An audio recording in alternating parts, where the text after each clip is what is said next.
ultimate coming out from the Tahm Kench. This Syndra can play relatively far back. The Jinx can play really far back. So we're going to have to pay a lot of attention this game as the Syndra gets locked in to how Armut and Santorin are going to be piloting these. These guys need to start going for some of these early. The glory has built up. Jensen will recover some of it, but he's already low enough that he needs to start thinking about whether or not he can stand. Is he going to solo kill him? Oh, that was close. He's going to go for a one flash auto attack, baby. That's all it takes. Gorig picks up first blood, and unfortunately, he is now between two towers, and Santorin's going to punish that one. Forces the flash out of Santorin, looking like a 2v2. Yeah, he knows Jensen doesn't have flash, so he wants to play off of this, but Santorin also knows that as well and needs to protect Jensen as he is stacking up this wave, looking for the cage. River now feels beckoned to come over and save Gory, because Gory doesn't have a flash of his own after he went for the dive under the tower. Santorin doesn't have flash to follow, but Jensen with the baleful strike slicks it through. Getting those dragons accelerated as early as possible in the game. First dragon coming online at 5:47, 5:48-ish. Hot commodity for both of these teams to play around.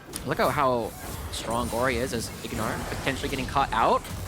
Stun doesn't land, but Huhi lands the Abyssal Dive. Santorin blocks it off with a nice Vault Breaker. The cage comes down, huge damage from the W, throws out the Primordial Burst, but River's still not going down, but Tomo has come to claim his prize. And that's a jungler gone from side of Golden Guard. Even if playoffs is no longer on the line, because they're preparing for gank. Now, bot lane, Santorin looking for the Vault Breaker, knows that Huhi doesn't have flash. That's an easy pickup, hit 6, cease and desist online as well. Flashing after Stixxay, one more auto attack, not enough damage, but he's got the second Vault Breaker, and it's a double for Santorin. Let's go, we love that target selection coming, creating a little bit of space, and River can jump in. I mean, it's still 2k HP, but if you jump in, you're going to get point-and-click stunned by an Annie. A little bit of extra pushing power. It'll depend on him on where he decides. Oh, but he knows that Gory still doesn't have flash. Right on top of the cage. Stunned for 10 billion years and no way out of that one. Santorin and Jensen. Mid lane turret is very likely to go down. Dignitas already have control around the dragon. They're starting it up, and there's no possible contest from Golden Guardians. On over to the other side. Jensen needs to get something that's worth the top side as this mid lane turret's going down. Oh, and the resets actually gets a lot of damage on Tomo. Forces his shield bow to be procced. Ignar also ahead, but he's gotten so many plays off at this point that he's probably about 500 ahead at least. Yeah. I think Licorice hasn't been able to... Oh, what happened here? I mean, they knew that Ignar's flash was down, and I guess Ignar went too far forward. There's a couple minions off on the previous wave, and now Santorin needs to try and make this play happen because they weren't at the lanes first. Look at this rotation. And Santorin thinks that I got Jensen in my back pocket, but they're going to get collapsed on right here by Stixxay and Huhi, and now Santorin is forced to retreat afterwards. He's going to get out more than likely unless they continue the dive, and Santorin has to give up the tower as well. Yeah, because Golden Guard is so decisive with their map movement. Approaching from the left side, making it slow. It's only 7,000 HP, so he's got plenty of time to look for the backline. Stixxay would be the prime target if he gets in range. Vault Breaker right on top of him. He's going to look for cease and desist on River. They gets the flash out. Cage not right on top of it, though. And Tomo is down in the backline, but that forces River to pop the Lens Respite. Tomo has to keep his distance. Jensen's already popped Licorice.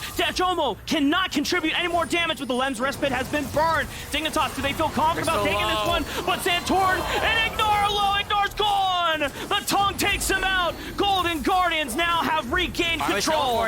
Jensen now trapped in the pit. He still has flash, but he's maintaining. But Armin is teleporting right out back. Maybe Dignitas can swing this one around. Armin's into the back line. Tomo flashing forward. Stixxay trying to fight right on back. The AoE Rock is doing all the damage to the cage. The only thing that keeps him in there. Pulls him in with the all-out through the cage stun, but Huhi trades it right on back. And now Jensen goes golden. River forced to go back. So many low HP members, but it's only him and Huhi, and they can't get the range. Abyssal Dive on the wall, and we're still fighting, baby. Licorice to teleport. Jensen, and he just goes unstoppable with the ultimate to go right over. Flashing on top of Tomo says, sit down, boy. That's my kill. My God, that fight went forever, Marcus. This is around. Ignor's trying to stop him. He has no idea. He has no idea. He probably sees it 2,000 HP, but Santorin has smite. He should be able to secure it. Just one Murano. Easy clap, baby. Dignitas take the dragon. Let's go. Secret Agent Stixxay, who needs to get that first kill to be the best champion in the entire game. He doesn't get anything, and then he has no mana after that. He's just running around. And we're back to fighting in the topside jungle. Joshi literally is powered, and it's the burn that shuts him down. I mean, Jensen's not coming over. He tries to tap the wave, but this is already down to half. 5,000 HP, 4,000 HP, 3,000, 2,000. Golden Guardian should be able to secure it, but he all-out River over the wall! And 6A still secures the Baron. Now Golden Guardians just need to run and get out of there. But Ignar's gonna look to cut them off. Opportunities, you gotta give yourself outs to play for. Arma does that, and then after that, God, I was so worried. This is the kind of thing where, I mean, we even take a look at that. Jensen's like, what are they doing? I mean, even Jensen's having a good time. He's having a good time. He knows he's not playing for anything. And probably in comms, all chat's like, We were saying this before, the champion just doesn't do a whole lot in this kind of composition. The Tom Kench just completely removes the cease and desist. We're currently 2 apiece, and I feel like Dignitas really need to start picking these up a little bit if they want to try and actually have a way back into this game. The rest of his team already starting up the Dragon. They have so much vision control that there is nothing that Dignitas can come to do to deal with that, but it looks like they are going to trade at least one structure for it, so I mean, that's 2 kills. And Golden Guardian, by sitting in this in ARAM for so long, 6A's down to half already, and here's the engage. Licorice is looking for the unstoppable force. Arma body blocks it so that Ignar without Gyarados gets blocked up. Cease and desist onto the backline, but River and Corey, huge Unleash Stun onto the backline, looks for the Unleashed power, but Santorin goes Golden. Arma isolates Licorice over the wall. No take for Golden Guardian. The Lamb's Respite keeps the rest of the members alive, but they don't have a front line anymore for Golden. They have to have a suspicion that Golden Guardian is going to look for this flip. Tomo is trying to burn down Dragon as fast as he can. We'll see how fast Dignitas want to call him over. Santorin, it's up to you, but you know what? Golden Guardians respect the potential for a 50-50. Keep Santorin peeled away from the rest of his team, marking him as Licorice gets locked in the cage once again. Arma taking a lot of damage from the back end because 6A is free, hitting onto the tank, and no reuse. Ignar gets eliminated by Gory with the Unleashed power. Tomo now onto the back line. Shield bow, forced out. Death Rocket lands right and true. And that's the big carry gone for the side of Dignitas. Jensen is the only one left. And he takes out River, and there's no jungler anymore. No minions. This turret does not take a lot of damage. Santorin is still on the map. There's a potential flank coming through, potentially catching some stragglers. The Stixay gets stunned. Who he bails him out. But Santorin is now going to be called over. Cease and desist is not available, but he has flash, and he could look for a Vault Breaker flash if he gets in range. Licorice interrupts Santorin, and Licorice is able to walk on out. Stixay, the president, is taken out and safely escorted back to his side of the map, right side, where Golden Guardians might not suspect it. But they've been diligently marking him whenever he wants for it. Ball breaker flash to get in range right on top of Stixay, but the Lamb's Respite keeps him alive, but now they have to stand the sun.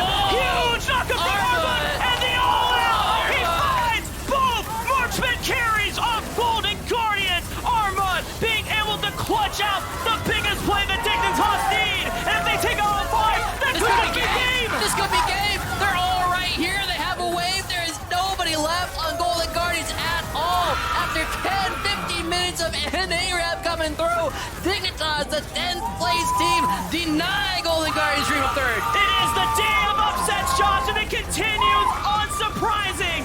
Dignitas will not go down without one more victory to add to their tally. Dignitas take down Golden Guardians. Wow, what a way to do it, too. It just felt like they kept poking and prodding and poking and prodding, and eventually there's a slip-up coming through for Golden Guardians. They were not able to coordinate the Tom Kench ultimate and the Kindred ultimate.